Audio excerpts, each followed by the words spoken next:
Hello, my name is Javier Rodriguez, and welcome to lab number 4, the physics of extreme sports with ropes.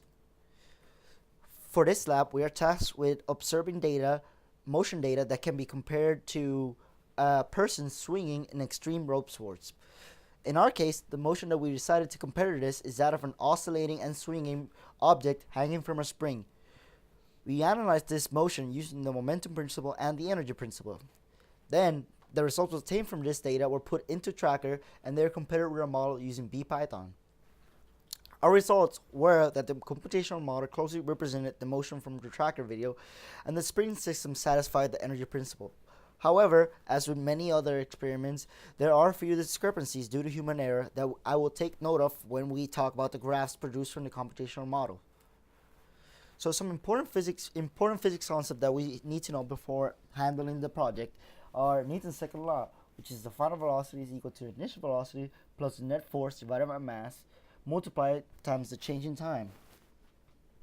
The energy principle, which is also important for this experiment, it says that the delta E, that the change in energy, is equal to the change in kinetic energy plus the change in potential energy.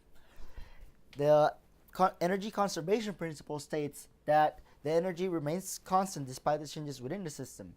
And since there are no external forces affecting the system, we know that the delta E is actually equal to 0. So now if we go to Tracker, you'll actually see the object that we decided to record here. And this calibration stick that we use here says that the stretch length of the object is actually 0.7 meters. And the origin is recorded right here at this fixed point right here, where the negative y is in the down direction and the positive y is in the up direction. From here we can obtain some data, some x and y data and some time data that is then imported into a .csv file and can be later referenced in our Python code. So now there's some initial information that we need to put into our Python code before starting, and that is the mass 0.402 grams, which is kilograms, which is obtained from WebAssign, and we also have our initial position also obtained from our Tracker video, and our initial ball velocity is actually equal to 0 because the object moved from rest. The delta t, or the time step, is actually equal to the time step between every frame in the video. And we also have the gravity constant, which is 9.8. Now to obtain these two quantities, we actually need to do some calculations to obtain the Ks and the original relaxed length. So in order to obtain Ks, we need to use the oscillating motion, the period of observation of oscillating motion formula, which is right here. The T can actually be obtained from recording the different periods from 3 oscillations, which is right here at this exact point. Now using that, we can see that the actual T is equal to 1.65 seconds. Then solving for our K, we obtain that our spring stiffness is actually equal to 9.62.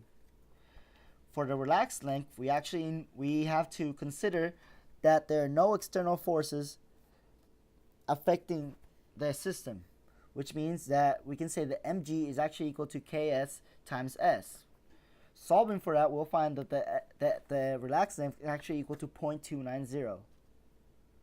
So now we can actually go back to our code after finding that and actually input our data for K, which is our kinetic energy, our potential energy due to gravity, and our potential energy due to the spring, which are all the formulas are recorded right here.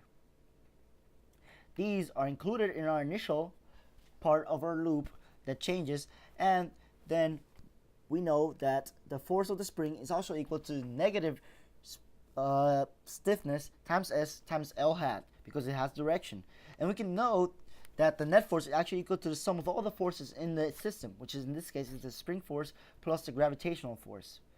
Using that, we can calculate the final position of the ball, or the object in this case, and that can be obtained to use L, which will then be used to find S. Using all these variables, we we create new variables that will constantly be updated with our loop. We'll obtain all the positions from our object, and also all the different velocities and directions in which it went. And now we can also observe the motion displayed by the object if we run the code. As you see here, we have the blue ball, which is a computational model, and the red ball, which is a motion obtained from tracker, and they're both very similar in their motion.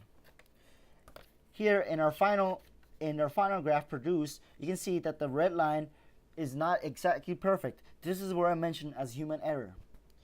Now we also have that our delta K, the blue line represents our delta K, the red line represents our delta U spring, the green line represents our delta U G, and the total energy is represented by the yellow arrow.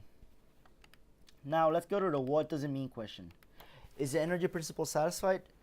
So we know that we have a spring mass system, a closed isolated system. We know that the energy principle states that the total energy of a closed system has a constant value. And we know that the total change of energy of an isolated system is 0. Therefore, we can say that since we observed that the yellow line in our computer model graph, which represents the total energy change in the system, is always 0, we can conclude that the energy principle is actually satisfied. As can be observed from this graph, from this picture here, which depicts the graph, as you can see, the yellow line is actually straightforward and is always going to be 0. Now, for the second what does it mean question, we're asked to compare the oscillation data using the x component of our tracker data and the y component of our tracker data. As you can see, when we use the tracker data, we have the exact same motion that we obtained from the computational model, meaning that this one is exactly that of a simple spring. While when we use the y oscillation, we'll see that all the values are actually negative, no values are positive, meaning we have a different type of oscillation, which closely refers to that of a pendulum instead of a spring. So that's why we opt to use the x oscillation instead of the y oscillation. Thank you.